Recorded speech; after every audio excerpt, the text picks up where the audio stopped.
Farther at 45. And it is blocked. Sitting out there. Returned. No one in front. Lenore. Touchdown, San Francisco. Welcome back to our series of 32 teams in 32 days, where I give us a different team to preview each day as we count down to the NFL season. We're into the red zone, y'all. Just 20 days left till kickoff, and today we're talking about the San Francisco 49ers.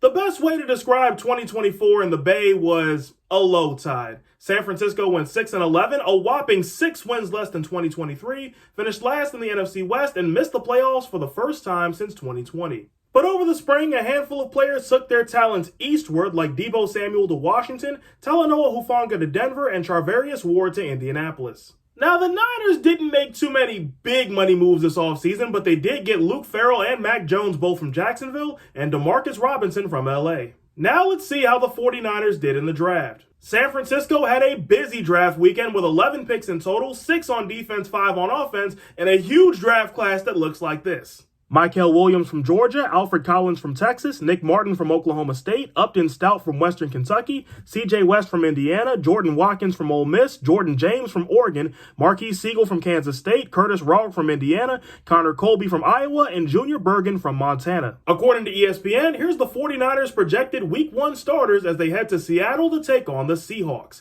This is offense, defense, and special teams. Those will all be on your screen now. This 49ers team, led by Coach Kyle Shanahan in his 9th season in San Francisco, is not the payroll you'd expect, the 5th lowest in the NFL, but this also means they got a lot of cap space. Only 2 teams have more, but they are kind of an old bunch, the 4th oldest team in the National Football League.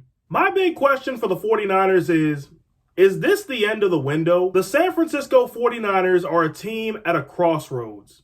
On the one hand, they're competing not just for a playoff spot, but for the NFC West. The Niners were embarrassed by what happened last year, which was riddled with injuries. And already in training camp in the preseason, the injuries are starting to mount, which isn't a good sign.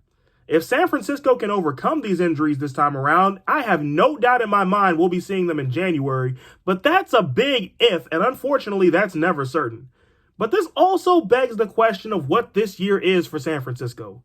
A big draft class, a low payroll, and a lot of cap space seem to point at least to a reload, but the age of the roster and the fact that only one of the rookies, and there's 11 rookies, is expected to start Week 1 seem to say they're still trying to compete without slowing down.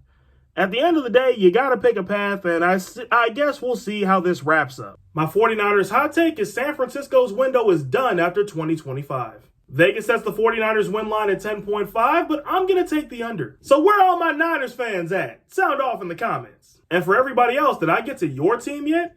If I did, they'll be in the 32 teams in 32 days playlist, which can be found on my channel. If not, don't worry, I will get to them. In fact, I might even talk about them tomorrow. Only way to find out is leave a like and subscribe, help me get to 5,000 subs, and come back for the next installment. But until tomorrow, I'm the voice of Evan, and remember to always keep the vibes high.